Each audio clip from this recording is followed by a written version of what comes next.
Naglilimlim kaya itong mga heritage chicken, guys. Yung isa kasing yung isa kong BPR kasi naglilimlim eh. Baka hindi pure. Baka hindi pure na BPR to kasi naglilimlim. Ano kaya sa matingin yung mga idol?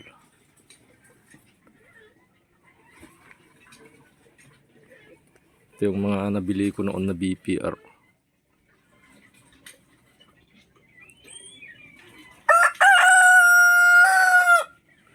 Tignan natin yung sinasabi kong naglilimlim na BPR, idol. Dito siya.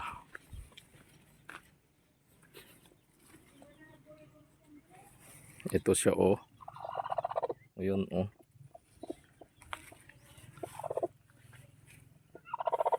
Naglilimlim siya, guys.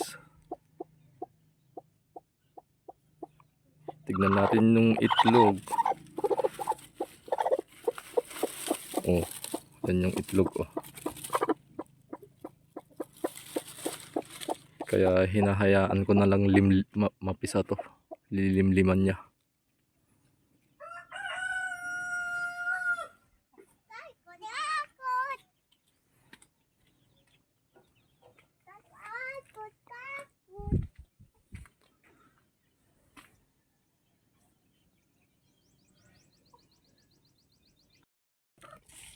Meron din pala akong pinalilimlim sa guys, sa isa kong native.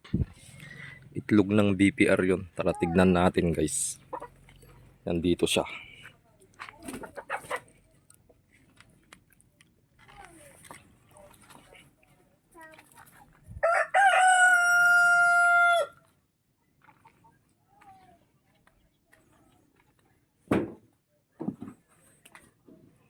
Ito siya, guys, oh.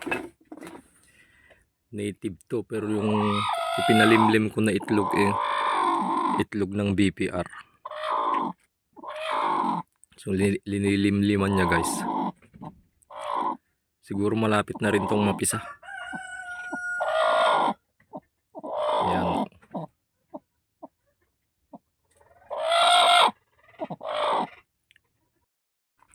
Saka meron din dito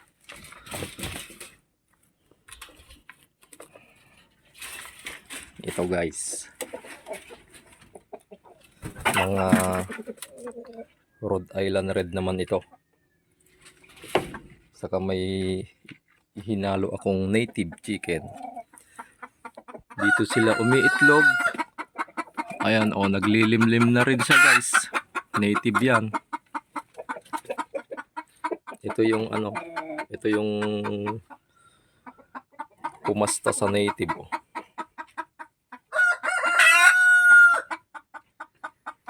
So yan, nagpaparami din ako ng upgraded chicken. Sana makapagpadami tayo para naman yan. Para lumaki naman yung mga native natin, guys. Lumaki sila.